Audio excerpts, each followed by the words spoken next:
আরো খারাপ হবে, আরো বলৎকার হবে, আরো মিথ্যা হবে, আরো ধর্ম ব্যবসা হবে। কিছু করার নাই, কারণ ওনারা মাদ্রাসা থেকে পাশ করে এসে কি করে খাবেন? বিজ্ঞান প্রযুক্তি ভোকেশনাল শিক্ষা দেওয়া হয়নি। জীবন চালাবেন কি করে? জীবন ধারণের শিক্ষা দিতে হবে তো নাকি? তো কাজেই এগুলি যতই হবে ততই অন্যায় অবিচার বাড়তে থাকবে। আর আপনারা ফেসবুকে ওই ধরা খাইছে অমুক ইমাম, ধরা খাইছে অমুক মাদ্রাসার মুহতামিম, এগুলা নিয়ে নাস্তিকরা, ইসলাম বিরোধীরা এবার ট্রল করবে, এবার কোরআনকে গালি দিবে, মোহাম্মদ সাল্লাল্লাহু আলাইহি ওয়াসাল্লাম রাসূলকে গালি দিবে, আল্লাহকে গালি দিবে, এই তো ইসলামী খারাপ, এগুলি বলবে। মাদ্রাসাগুলা নিবন্ধিত হলেই একেবারে বলাৎকার কমে যাবে, নারী নির্যাতন কমে যাবে, এটা ভুল। গত সরকারগুলি এই মাদ্রাসাগুলির যারা মানে শিক্ষক বা বিভিন্ন সমিতি, ওরা দল খুলেছেন ধর্মপ্রাণ মানুষের ভোটকে বাক্সে নেওয়ার জন্য।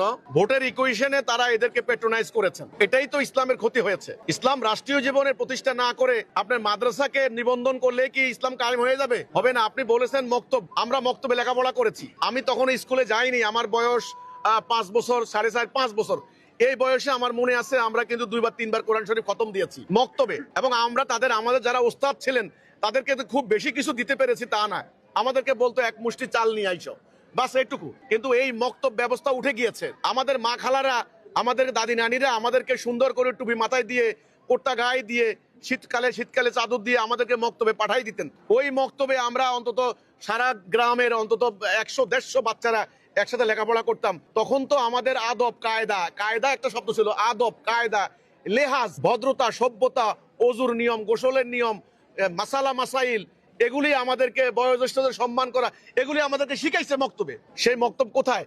মক্তব গিয়ে এখন হয়েছে কাওমি মাদ্রাসা, ওইদিকে হয়েছে ক্যাডেট স্কুল, মানে হলো কিন্ডার গার্ডেন। হোক, আমার কথা হচ্ছে এটা। কিন্তু আপনি যে বললেন সরকার নিবন্ধন করলে ঠিক হবে, হবে না, হবে না। সিস্টেমে ভুল, প্রক্রিয়ার মধ্যে ভুল। কিভাবে ভুল সেই রূপরেখাটা আমি তুলে ধরেছি। আমি আবার বলছি, আল্লাহর রাসূলের প্রকৃত ইসলাম এগুলি নয়। আল্লাহর রাসূলের ইসলাম ধীরে ধীরে ধীরে ধীরে এর আসল চেহারা, আসল রূপ হারিয়ে গেছে। এখন লেবাস হয়ে গেছে ইসলাম। কে কত বড় মৌলবী, কার কত বড় দাড়ি আছে সেটা দিয়ে পরিমাপ করা হয়। কত সুন্দর করে কথা বলতে পারে তার দাম তত বেশি। কিন্তু মোমেন নাই, মোমেনের সংজ্ঞা নাই, মোমেনের কোয়ালিটি গুণাবলী কোরআনে নাই।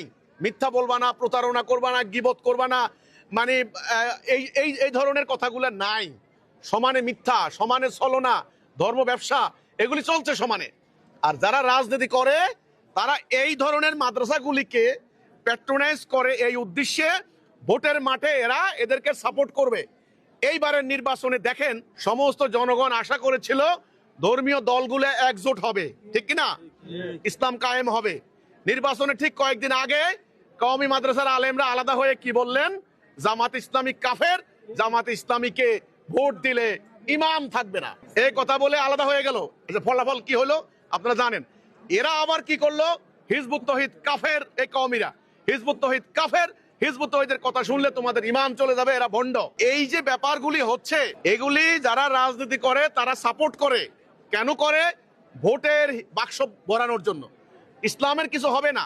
তো কাজে আপনি বললেন যে মাদ্রাসার নৈতিকতার ব্যাপারে প্রশ্ন এসেছে, আরো খারাপ হবে, আরো বলৎকার হবে, আরো মিথ্যা হবে, আরো ধর্ম ব্যবসা হবে। কিছু করার নাই, কারণ ওনারা মাদ্রাসা থেকে পাশ করে এসে কি করে খাবেন?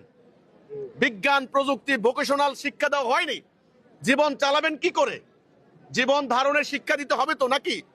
তো কাজেই এগুলি যতই হবে ততই অন্যায় অবিচার বাড়তে থাকবে। আর আপনারা ফেসবুকে ওই ধরা খাইছে অমুক ইমাম, ধরা খাইছে অমুক মাদ্রাসার মুহতামিম, এগুলা নিয়ে নাস্তিকরা, ইসলাম বিরোধীরা এবার ট্রল করবে, এবার কোরআনকে গালি দিবে, মোহাম্মদ সাল্লাল্লাহু আলাইহি ওয়াসাল্লাম রাসূলকে গালি দিবে, আল্লাহকে গালি দিবে, এই তো ইসলামী খারাপ, এগুলি বলবে।